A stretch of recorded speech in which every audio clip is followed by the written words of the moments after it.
नमस्कार दोस्तों, मेरा नाम है प्रदीप चौहान। बात समझनी है तो पूरी सुननी होगी। आखिरकार जंतर मंतर, दिल्ली के जंतर मंतर पर चल रहा छात्रों का प्रदर्शन खत्म हो गया।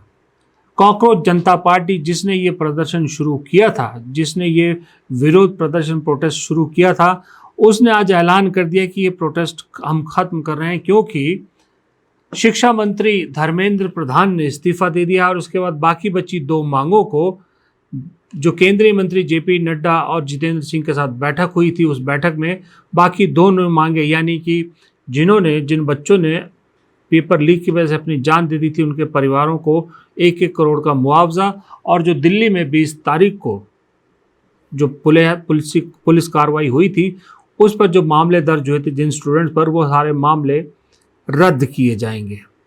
ये सब मांगे पूरी होने के बाद कॉकरोच जनता पार्टी ने ऐलान कर दिया कि हमारा अनशन, हमारा आंदोलन खत्म होता है।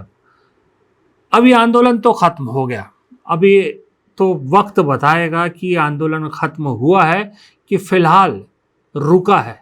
मैं ये कह नहीं सकता कि आंदोलन खत्म हुआ है, क्योंकि जो जंतर मंतर पे बच्चे पहुंच रहे थे, वो बहुत से बच्चे अब कॉकरोच जनता पार्टी की अपील से बाहर हो चुके थे, लेकिन मोस्टली धर्मेंद्र प्रधान की रेजिग्नेशन की मांग वो कर रहे थे।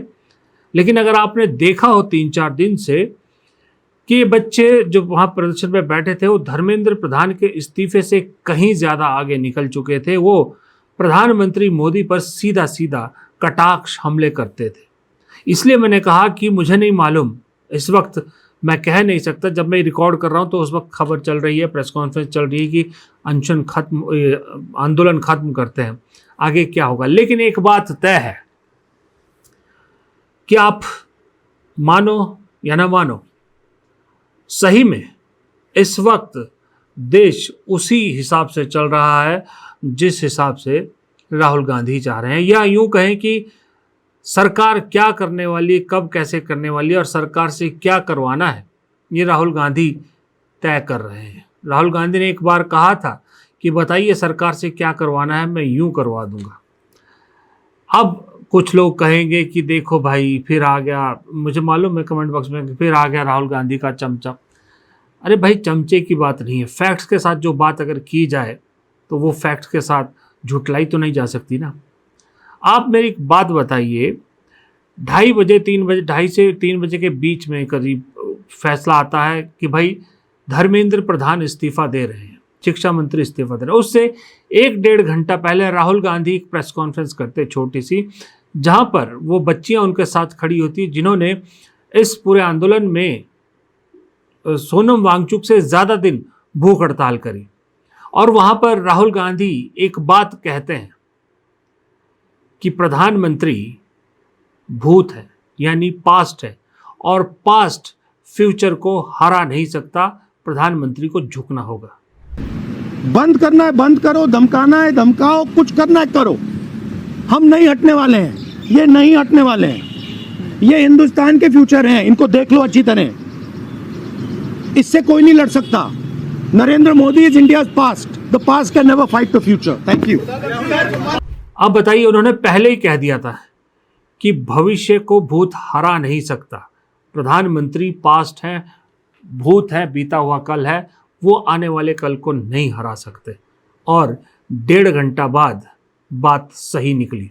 मैं इसलिए राहुल गांधी को इस चीज़ का जिक्र कर रहा हूँ कि कल अगर आपने गोदी मीडिया चैनल देखे हो तो कल सारे गोदी मीडिया चैनल, इनफैक्ट आज सुबह तक सारे चैनल ये चला रहे थे कि धर्मेंद्र प्रधान का इस्तीफा नहीं होगा। सरकार का ये कहना है कि इस्तीफा लेना मतलब कि अपनी जिम्मेदारियों से भागना। धर्मेंद्र प्रधान अगर इस्तीफा देंगे तो यूँ लगेगा कि अपनी जिम्मेदारी से भाग रहे हैं, उससे बेहतर है कि सिस्टम को सुधारा जाए। आज राहुल गांधी की प्रेस कॉन्फ्रेंस के बाद 1.5 घंटे बाद ही इस्तीफा हो जाता है। और राहुल गांधी उस प्रेस कॉन्फ्रेंस में एक चीज़ और कहते हैं कि ये छात्रों की बात जब तक शर्तें नहीं मानी जाती छोड़ा नहीं जाएगा। उन्होंने ये भी कहा कि सिस्टम से मुझे खबर मिली है कि धर्मेंद्र प्रधान का तबादला यानी मंत्रालय बदलने की कोशिश की जा रही, जो कतई मंजूर नहीं किया जाएगा। तो फिर 1.5 घंटे में क्या हुआ, 1.5-2 घंटे में ऐसा क्या हुआ कि इस्तीफा लेना पड़ गया। धर्मेंद्र प्रधान ने इस्तीफा दिया नहीं, इस्तीफा लिया गया है। सिस्टम से राहुल गांधी को क्या जानकारी मिलती है कल भी बता चुका हूं, मगर राहुल गांधी को सिस्टम से जानकारी मिल रही थी कि इनका मंत्रालय बदला जा सकता है। प्रेशर राहुल गांधी ने क्रिएट किया और उस प्रेशर में आके इस्तीफा ले लिया गया। और 12 साल में पहली बार ऐसा हुआ है कि मोदी सरकार में किसी मंत्री से इस्तीफा लिया गया है। इस सब के बीच में कॉकरोच जनता पार्टी के आह्वान पर जो जंतर मंतर में चल रहा था आंदोलन, उन बच्चों के चेहरों पर खुशियां देखने लायक थी। खूब जश्न मना, पूरे देश में जश्न मना। जेन जी ने आखिरकार इस सरकार को दिखा दिया कि झुकाने वाला चाहिए, झुकती है दुनिया। हम कहना चाहते हैं, झुकती है दुनिया, झुकाने वाला चाहिए। देखिए, आंदोलन किसानों का भी हुआ था, 1 साल हुआ था, 1 साल डटे रहे, लेकिन प्रधानमंत्री ने कानून जरूर वापस लिए, इस्तीफा नहीं हुआ। बहुत बार मंत्रियों के इस्तीफे की बात हुई, इतनी बार रेलवे एक्सीडेंट हुए, मंत्री के इस्तीफे की बात हुई, कहा ये तो रेल मंत्री है, रेल मंत्री नहीं है, कभी इस्तीफा नहीं हुआ।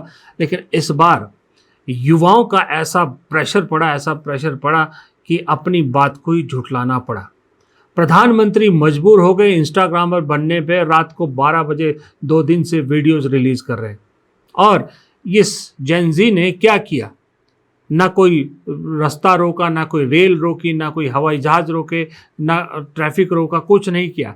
एक जगह बैठे, पूरे देश में अलग अलग जगहों पर बैठे, सड़क पर उतरे और इंस्टाग्राम जैसे सोशल मीडिया प्लेटफॉर्म पर पूरी लड़ाई लड़ी और एक ही प्लेटफॉर्म पर सरकार को झुकने पर मजबूर कर दिया।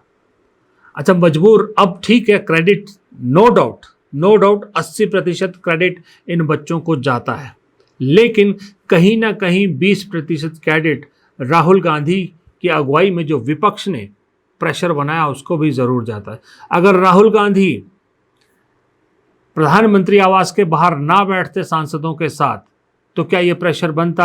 अगर राहुल गांधी स्मृति ना जाते उस दिन, उनको खबर ना मिलती, तो उसी रात को इन छात्रों को दिल्ली से भगाने की पूरी तैयारी हो चुकी थी। अगर उस दिन भगा दिए गए होते तो क्या आज ये नतीजा निकलता? कतई नहीं निकलता।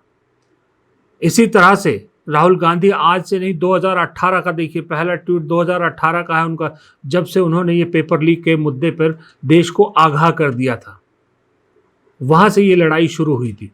क्रेडिट बच्चों को जाता है। बच्चों ने इस देश को सिखाया कि डरने का नहीं। आज मणिशंकर अय्यर का मैं देख रहा था, वो इस प्रोटेस्ट में पहुंचे थे, उन्होंने मंच से कबूल किया कि हम डरते थे कि अगर हम इस सरकार के खिलाफ बोलेंगे तो पता नहीं हमारा ठिकाना कौन सी जेल होगा। मणिशंकर अय्यर ने सही कहा, लेकिन इस पीढ़ी ने दिखा दिया कि ये अगर हो ना तो बड़े से बड़ा तानाशाह आपके सामने झुकता है, और झुकती है दुनिया, झुकाने वाला चाहिए। इसलिए बड़ा दिल या एक अच्छे राजनेता की निशानी के तौर पर राहुल गांधी और प्रियंका गांधी दोनों ने, और इवन अखिलेश यादव ने भी, बाकी नेताओं ने भी, पर इन दोनों ने, क्योंकि ये दोनों सड़क पे उतरे थे, ये दोनों उस दिन पुलिस की ब्रुटैलिटी के शिकार हुए थे, इन दोनों ने भी बच्चों को बधाई दी और इस जीत का सारा श्रेय बच्चों को दिया है। सबसे पहले ये जो हमारे स्टूडेंट्स हैं, इनकी विक्ट्री है, इनकी जीत है। जो हिंदुस्तान का फ्यूचर है,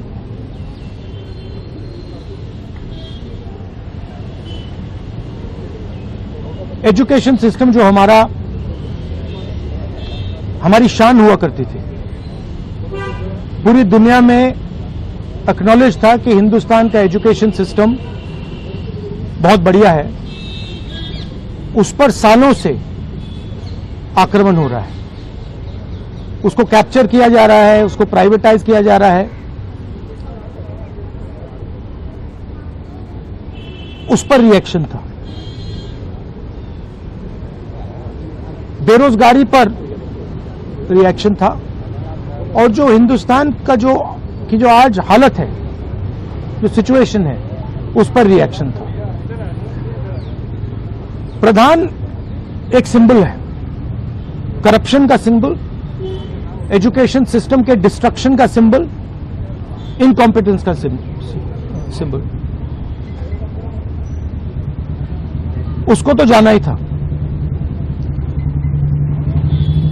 और अच्छा है कि वो गया, बट अब कॉन्क्रीट स्टेप्स एजुकेशन सिस्टम को बदलने की सरकार को लेने पड़ेंगे। बहुत बड़ा मुद्दा है आरएसएस का जो कैप्चर है हिंदुस्तान के सिस्टम पर, एजुकेशन सिस्टम पर। अगर मोदी जी की गलती है तो उतनी ही गलती आरएसएस की है। Yes, so I'm very, very happy for many reasons. But the main reason is that I believe today, the 25th of July 2026, is the day that the people of our country have started claiming their country back from those who have tried to destroy the Constitution, from those who have tried everything to oppress and suppress the voice of our people. I believe that this is a victory for the youth of India. I am so proud of each one of them who has gone and stood there. They have done it exactly in the way that Mahatma Gandhi taught us. They have done it non-violently. Pellet guns were fired at them. Tear gas was fired at them. They were beaten with lathis. They had injuries, serious injuries, but they did not bend. The government had to bend to their will. And that is a lesson for every ruler of this country from now to forever. You have to listen to the will of the people. तो दरअसल ये आंदोलन की जीत हो गई, जो चाहिए था बच्चों को वो मिल गया। लेकिन एक चीज़ और देखनी पड़ेगी। चलिए, बच्चों की बात अलग है। अगर आप राजनीति समझो तो इस इतने बड़े इस्तीफे के पीछे की वजह को भी जानना ज़रूरी है। वजह के कई एंगल है, लेकिन एक एंगल ज़रूर देखना चाहिए। पहली बात तो ये कि 12 साल में घबराए मोदी जी आपको नज़र आए।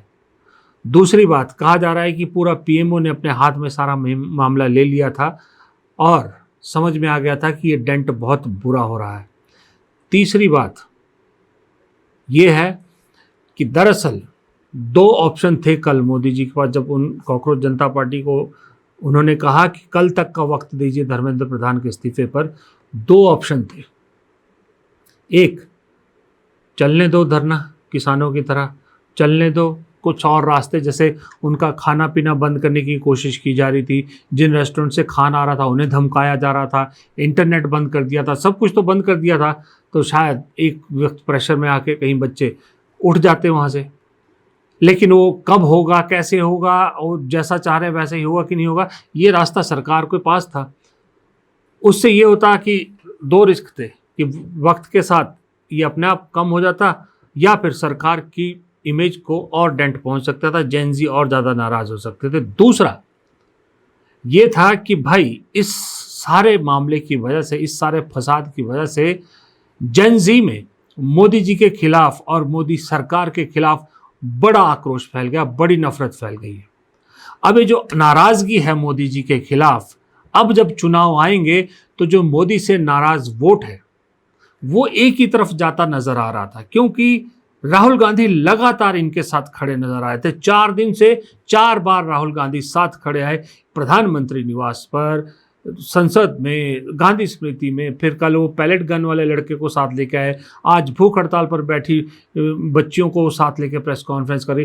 रोज राहुल गांधी साथ नजर आ रहे हैं। जो सरकार को दिख रहा था कि जो इस सारे मामले की वजह से नाराज जेनजी है वो लगातार धीरे धीरे कांग्रेस की तरफ मुड़ रहा है। जिस दिन वोट देने की बात आएगी पहली चॉइस उनकी लिस्ट में कांग्रेस होगी।